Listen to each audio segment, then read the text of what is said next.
The Golden Globes recently took place, and one of the more memorable aspects of it was a speech that Oprah Winfrey gave when she was receiving the Cecil B. DeMille Award. Now, the speech was so incredibly powerful that some are now thinking that maybe she is positioning herself for a presidential run.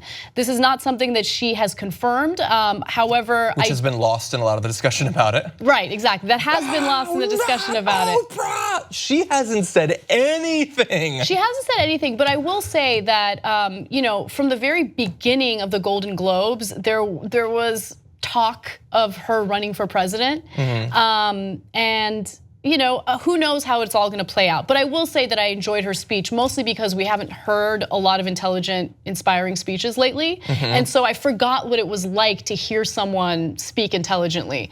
But she said a lot of powerful things. I wanna give you two highlights that stood out for me that I absolutely loved. So let's get to it. What I know for sure is that speaking your truth is the most powerful tool we have. And I'm especially proud and inspired by all the women who have felt strong enough and empowered enough to speak up and share their personal stories. Now that was in reference to the women who have come forward about the sexual assault, sexual harassment, and in some cases rape that they endured in their past.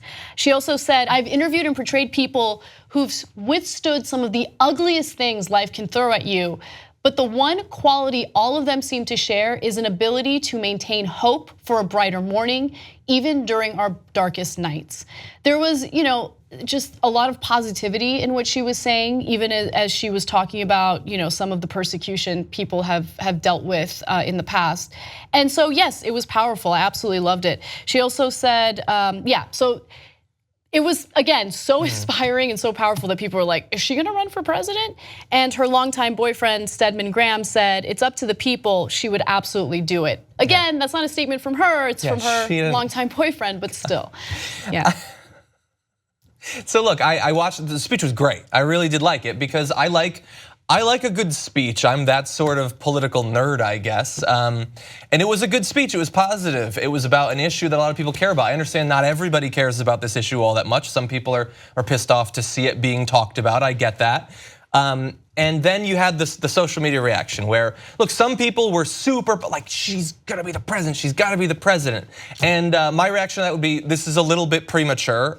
My overall reaction is that right now I don't really care because we've got, like, the most important thing is stopping Donald Trump and the Republicans from doing any more damage to this country in advance of the next election. Then the most important thing is trying to make sure that as many strong progressive candidates win in an election where they are going to be hampered by attacks from Donald Trump and the Republicans, voter suppression, gerrymandering, and attempts from outside of this country to influence the chances of progressives winning.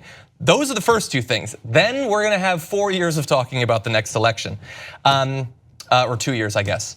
But while some people were perhaps too excited, and I would say let us be a little bit excited, you don't need to stamp down every bit of enthusiasm you see in the world.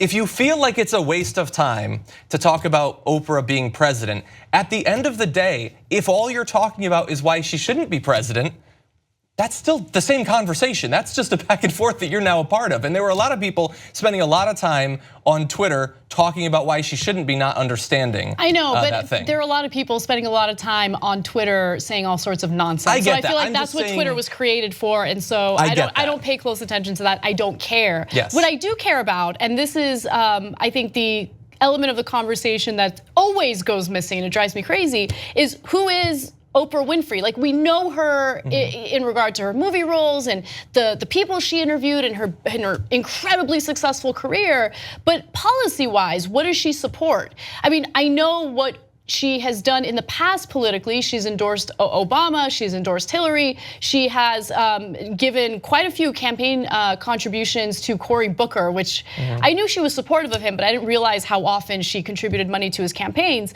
But policy-wise, I don't know enough about her to make a decision, and that's what bothers me. I wish the conversation centered more around what she would support and what she would fight for, as opposed to, oh, I like Oprah, and that was a powerful speech, and so we should vote for her. Powerful speeches aren't good enough for me. And they shouldn't be good enough for the American people. We had lots of powerful speeches with campaign Obama.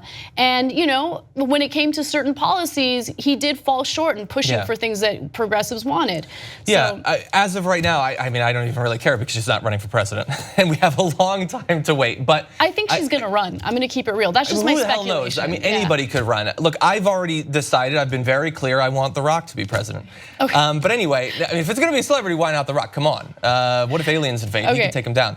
But yeah, I don't like the knee-jerk need to take every bit of joy out of the world. That bothers me. There's been a lot, in the past couple of years, there's been a lot of reasons to have not a lot of hope and not a lot of positivity. And a lot of the people who are saying Oprah for president don't even really mean it. Like, they don't mean it. How do you know? They just like, do you know they what's in their head and in their hearts? No, I'm not saying they wouldn't support her based on what her positions are, and of course everybody's gonna want to know what her positions on the issue. Nobody's voting without looking into that, I hope. But are you they just crazy? This is America. That's what America's known for. People don't vote for people based on policy positions. Yeah, maybe. And that's devastating. I don't know. I just, like, because I wasn't actually watching the Golden Globes live, I didn't feel like I had to be a part of that ridiculous back and forth. The ridiculous back and forth just bothers me as a person that wants to feel good very briefly, and then we will wade back into the muck and feel like shit for 6 months. Don't worry, we're gonna get there. If you want to get the whole Young Turks show every single day, become a member, tytnetwork.com/join. And once you do, you'll be saying, I'm like a smart person. Or you might say, I think it's weird. Or you might say, oops. No, that won't be that one. It won't be that one. It'll be great, trust me. tytnetwork.com/join.